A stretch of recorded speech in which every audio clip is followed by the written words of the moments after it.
Welcome back to the Watchman, a continuous study in the book entitled Song of Songs. And this particular study is Divine Romance, the Gospel in the Song of Songs, exploring the divine love story between Christ and his church through the lover and the beloved. The passage is Song of Songs, chapter 2, verse 8 to chapter 3, verse 5. And the theme we can get from this is anticipation and delight in the coming union. Some key Hebrew words that I would say are important to this. One, I would like to start at the bottom this time because this is actually found in chapter 2, verse 1. And after restudying for this section, I missed this, and I definitely wanted to cover this just because some of you might be as interested as I am. So chapter 2, verse 1 has rose or lily, and it says, I am a rose of Sharon, a lily of the valleys. Like a lily among thorns is my darling among the maidens. So the idea here, it's often debated whether this flower is a crocus, a lily, whatever. The idea here, though, is that this poetic imagery symbolizes modest beauty and natural splendor. It represents the woman's humility even in her loveliness. So that is very important of that.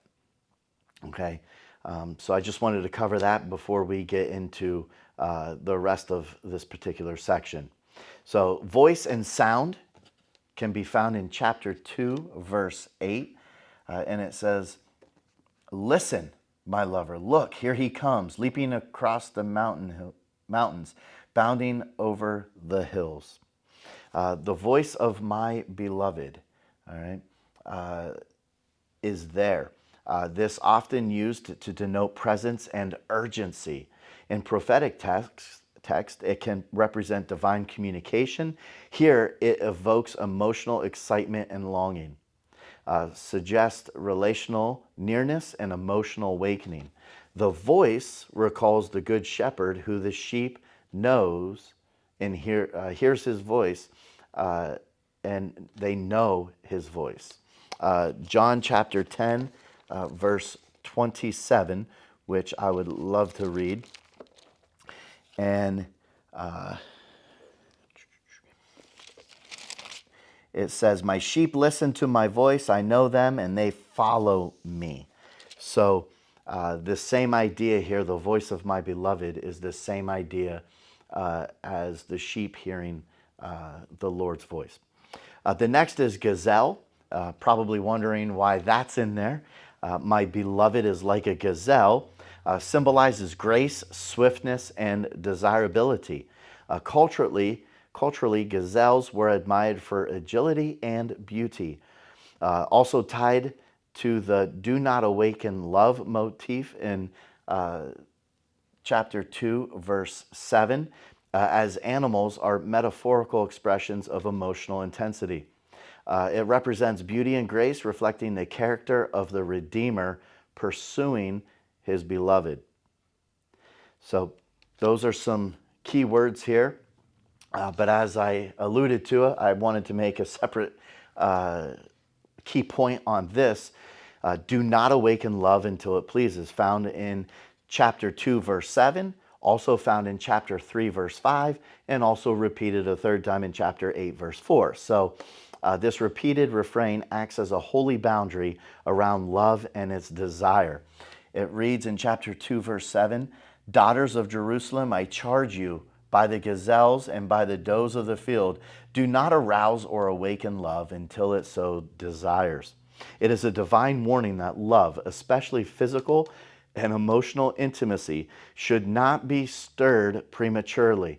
This aligns with biblical wisdom seen in Proverbs chapter 4, verse 23, and the Apostle Paul's teaching on honoring the body in 1 Corinthians chapter 6, verses 18 to 20.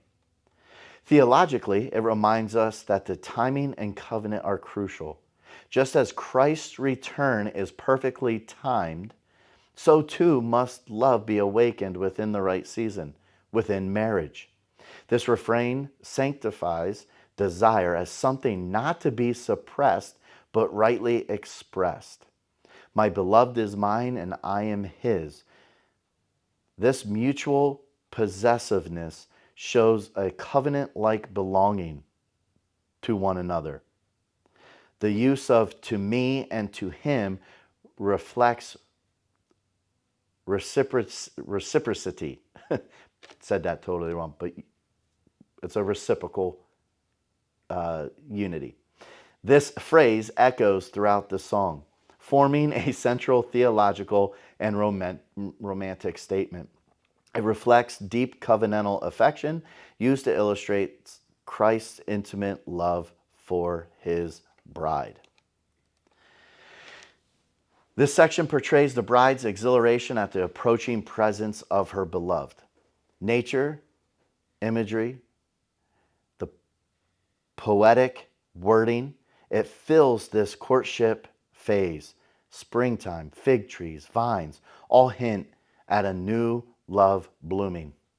The repeated caution, do not awaken love until it pleases, warns against premature intimacy. The relational bond intensifies, but restraint and timing are equally honored. John chapter 10, verse 27 reads, my sheep hear my voice and I know them and they follow me. John chapter 17, verse 21 reads, I do not ask on behalf of these alone, but for those who believe in me through their word, that they may all be one. Even as you, Father, are in me, I in you, that they also may be in us, so that the world may believe that you sent me. The blossoming of love in this passage parallels the believer's growth in recognizing the voice and presence of Christ. Springtime metaphor symbolizes spiritual awakening and renewal, just as a believer experiences new life in Christ. The phrase, my beloved is mine and I am his, resembles that covenantal bond between Christ and the church. Divine romance, the gospel and the Song of Songs, this love story between Christ and his church, portrayed through the lover and the beloved, is a beautiful picture that we can embrace and not be afraid of or turn away from or shy away from. So I hope that you continue to read on your own throughout the Song of Songs. Take keywords, do word studies, do phrase studies on your own. But like I say, until next time, take care, God bless, and be strong.